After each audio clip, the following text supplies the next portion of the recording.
Ever wished your body came with like a repair manual? A guide on how to fix those aches and pains and stiff joints. Oh, wouldn't that be something? Imagine having like all the secrets to unlock your body's natural healing abilities. Well, today's deep dive might just be the closest we get to that. Yeah. We're going to be exploring physiotherapy, but not just like the surface level stuff.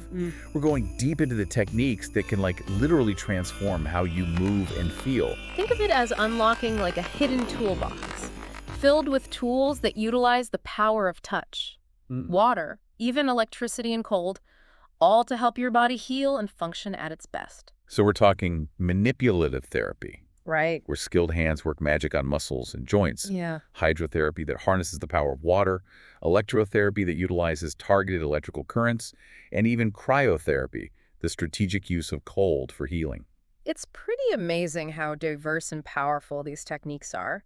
And the best part is they work with your body's natural mechanisms to promote healing and improve function. Let's jump right in, starting with manipulative therapy. Okay. I have to admit, the idea of hands-on healing has always intrigued me. It's truly remarkable what skilled practitioners can achieve through manipulative therapy. It encompasses both soft tissue techniques and joint mobilization, addressing a wide range of musculoskeletal issues. So when we talk about soft tissue techniques, are we essentially talking about different types of massage? That's a big part of it. But it's not just about relaxation. Each massage technique has a specific purpose and effect on the muscles, fascia, and other soft tissues. Okay. For instance, stroking and effleurage use long, gliding strokes to warm up the muscles and increase blood flow, preparing the tissues for deeper work. It's fascinating how something as simple as stroking can have such a profound impact on the body. It really highlights the interconnectedness of our systems. Now, kneading takes things a step further. It involves rhythmic squeezing, pressing, and releasing of the muscles, which helps to release tension, improve circulation, and even break down adhesions in the muscle fibers. I've definitely experienced that satisfying release of tension during a good massage. What about those other techniques mentioned in the material? Picking up, wringing, and skin rolling. Yeah. They sound a bit more intense. They each target the tissues in slightly different ways. Picking up involves lifting and squeezing the muscles, almost as if you're gently pulling them away from the underlying structures. Wringing, on the other hand, is like twisting a wet cloth. It helps to release deeper tension and improve flexibility. And skin rolling, that one seems particularly interesting. Yeah. It focuses on the fascia, right? Precisely. Skin rolling involves lifting and rolling the skin and superficial fascia, that thin layer of connective tissue that surrounds and supports our muscles and organs. Right. It's incredibly effective for addressing restrictions in the fascia, which can contribute to pain, stiffness, and limited range of motion. We touched on connective tissue massage earlier, and I'm curious to delve a bit deeper into that. Sure. How does it differ from the other soft tissue techniques? Connective tissue massage is a specialized approach that specifically targets the fascia. Remember, fascia is like a web that interconnects everything in our body. Restrictions in the fascia can have far-reaching effects impacting not just muscles, but also nerves, blood vessels, and even organ function. So by working on the fascia, you're essentially addressing a root cause of many musculoskeletal issues. That's the idea. By releasing fascial restrictions, we can restore proper alignment, improve circulation, reduce pain, and enhance overall movement quality. That's incredible. It makes you realize how interconnected everything is within our bodies. Now, shifting gears a bit, we've talked about soft tissue techniques. What about joint mobilization? Joint mobilization is another crucial aspect of manipulative therapy. Yep. It involves skilled manual techniques applied to specific joints to restore proper movement, reduce pain, and improve overall function. So in a way, it's like fine-tuning the mechanics of our joints. That's a great way to put it. Sometimes joints become restricted due to injury, inflammation, or even just everyday wear and tear. This can lead to pain, stiffness, and a limited range of motion. And a skilled therapist can actually feel those restrictions and work to release them. Absolutely. Using gentle, precise movements, they can assess the joint's mechanics, identify the restrictions, and apply specific techniques to restore normal mobility. It all sounds so intricate and precise. Yeah. Are there any situations where manipulative therapy, especially those soft tissue techniques, might not be recommended? That's a great question. While manipulative therapy is generally safe and effective, there are certain contraindications to consider. For instance, if someone has an acute injury with significant inflammation, an open wound, or an active infection, we likely hold off on those techniques until the area is more stable. Makes sense. It's always important to prioritize safety and have a thorough assessment by a qualified professional before starting any new treatment. Couldn't agree more. It's all about finding the right approach for each individual's needs and circumstances. Before we move on to the next fascinating area of physiotherapy, we wanted to take a moment to acknowledge the incredible educational support we've received from London Heartbeat Z Academy here in the UK. Yeah, they've been instrumental in providing us with in-depth knowledge and resources in the field of healthcare, which has been invaluable for our deep dives. Absolutely. And for those of you listening who are eager to learn more about healthcare, we highly recommend checking out London Heartbeat Z Academy.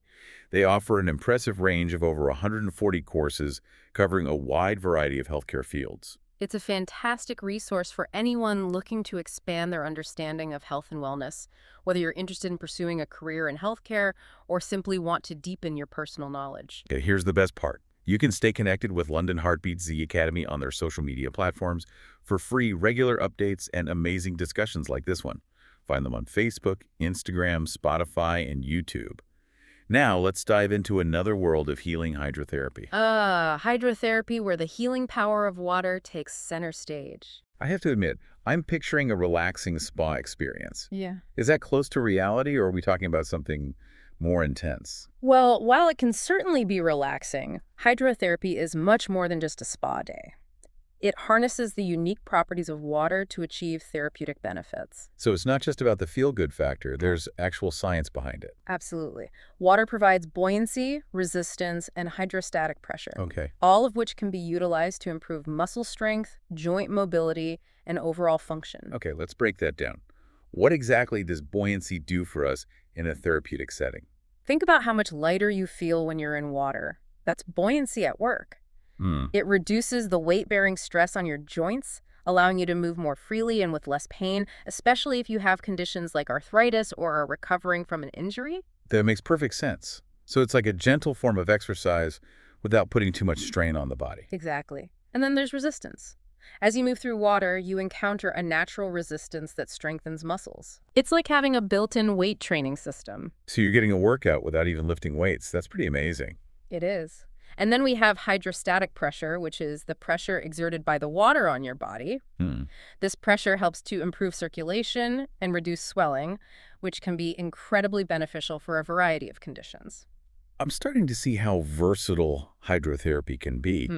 But beyond those physical benefits, does it offer any psychological or emotional benefits as well? Absolutely. The warmth and soothing properties of water can be incredibly relaxing and therapeutic, helping to reduce stress, anxiety, and even improve sleep quality. So it's like a holistic approach that addresses both the physical and mental aspects of well-being. Precisely. And that's what makes it so powerful. Yeah. It's not just about treating a specific condition, it's about enhancing overall wellness. This is fascinating. But water can also be dangerous. Right. Are there any safety concerns associated with hydrotherapy? Of course, safety is paramount. The water temperature needs to be carefully controlled, and individuals with certain health conditions like heart problems or epilepsy might need to take precautions or avoid hydrotherapy altogether. That makes sense. So as with any therapy, it's crucial to have a proper assessment by a qualified professional to determine if hydrotherapy is appropriate and safe. Absolutely. They can assess your individual needs, tailor the exercises, and ensure a safe and effective experience. All right, now let's get energized and talk about electrotherapy. This one often sparks curiosity. It might sound intimidating, but electrotherapy is a safe and effective tool when applied correctly. I have to admit, I'm picturing Frankenstein's lab with electrodes sparking everywhere. Is it anything like that, or is my imagination running wild? Not quite. While electrotherapy does involve using electrical currents, it's a much more controlled and therapeutic application. So how does it actually work? What's the science behind using electricity for healing? Essentially, different types of electrical currents are used to stimulate nerves and muscles, which can have a wide range of therapeutic effects. For instance? Well, one common application is pain management.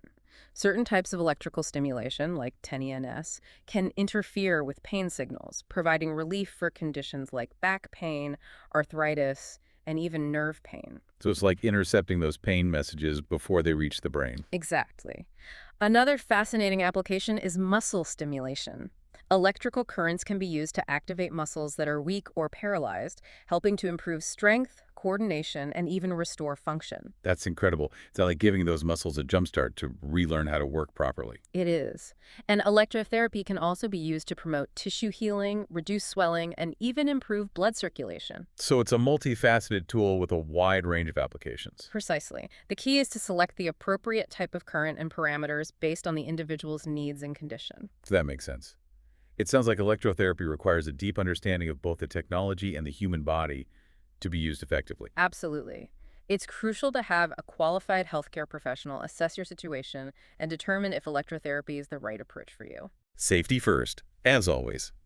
Now let's shift gears and explore another intriguing area of physiotherapy, thermotherapy, or heat therapy.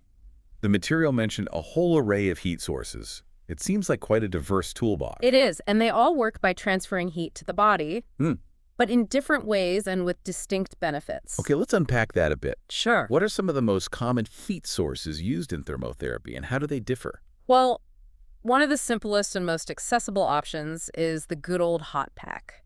These are usually filled with a gel-like substance that retains heat and can be applied to specific areas of the body. I've definitely used those for sore muscles after a workout. Right. What about those paraffin wax treatments? Those always seemed a bit mysterious to me. Paraffin wax has a unique ability to retain heat and transfer it evenly to the skin. It's often used for hand and foot treatments, providing deep warmth and moisture to relieve pain and stiffness, especially in conditions like arthritis. Interesting. So it's like a luxurious heat bath for your hands and feet. You could say that. And then we have more advanced technologies like infrared radiation and diathermy.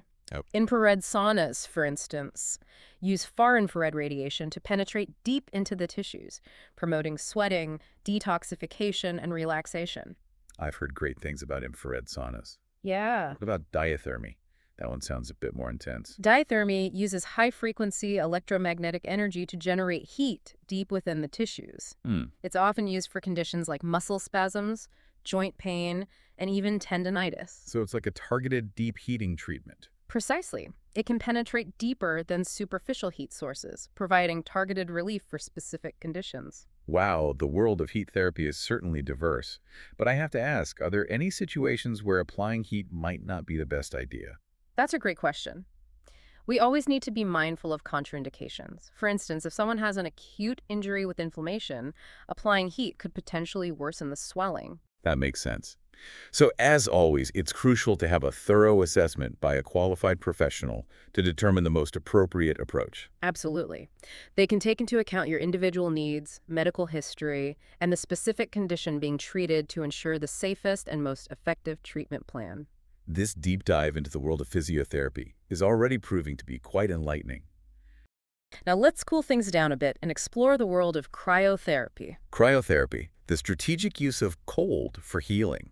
That sounds kind of counterintuitive. Don't you want to warm up an injury? That's a common misconception. While heat can be beneficial in certain situations, cold can be equally powerful, Okay. especially in the early stages of an injury. Think about the classic acronym, RICD: rest, ice, compression, elevation. Oh yeah, RICE. I remember that from my sports days. Yeah. But I never really understood why ice was so important.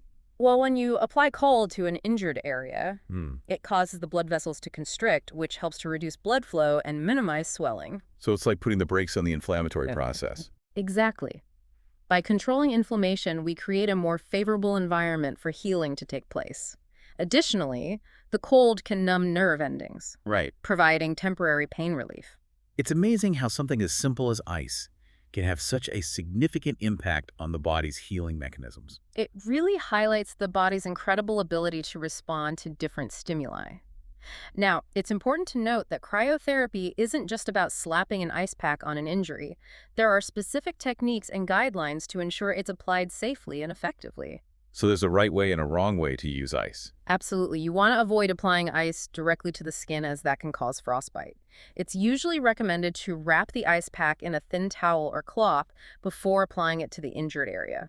Okay, so protect the skin. What about the duration? How long should you ice an injury? Generally, it's recommended to apply ice for 15-20 minutes at a time, followed by a break of at least an hour to allow the tissues to warm up. So it's all about finding that balance between cold exposure and allowing the tissues to recover. Exactly. And it's crucial to listen to your body. Yeah. If you experience any discomfort or numbness, it's best to stop the application and consult with a healthcare professional.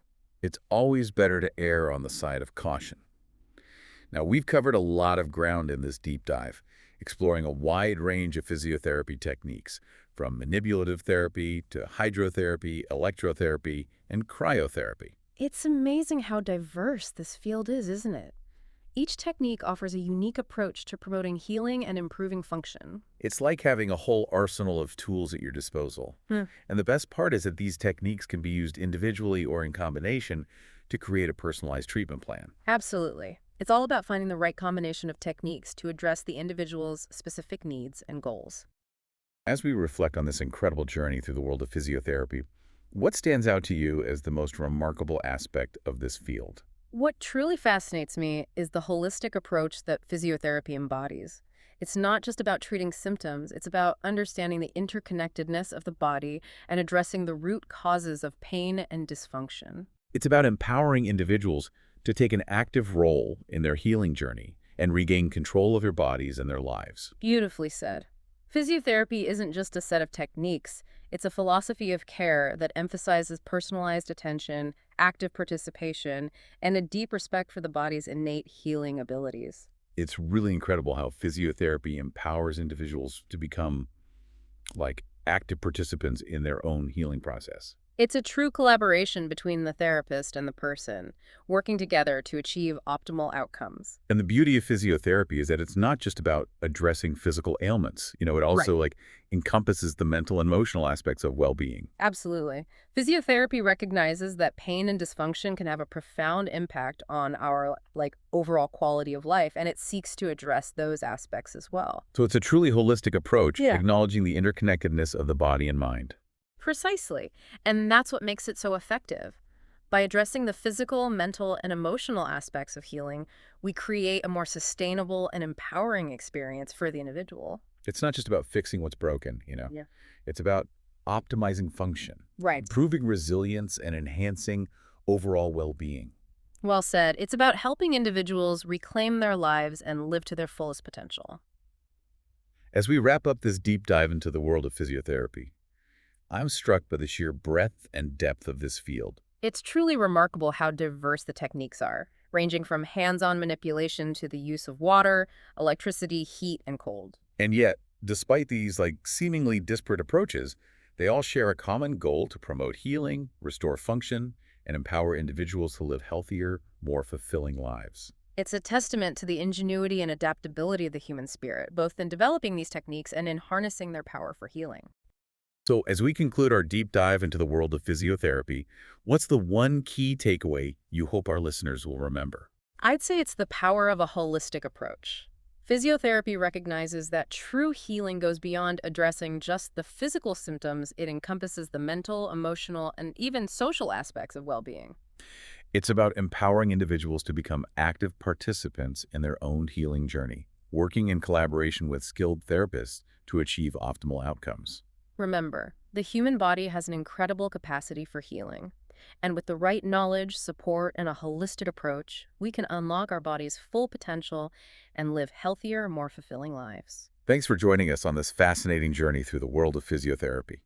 We hope you've gained valuable insights and a newfound appreciation for the power of movement, touch, and a holistic approach to healing. Until next time, stay curious, stay informed, and keep exploring the amazing world of health and wellness.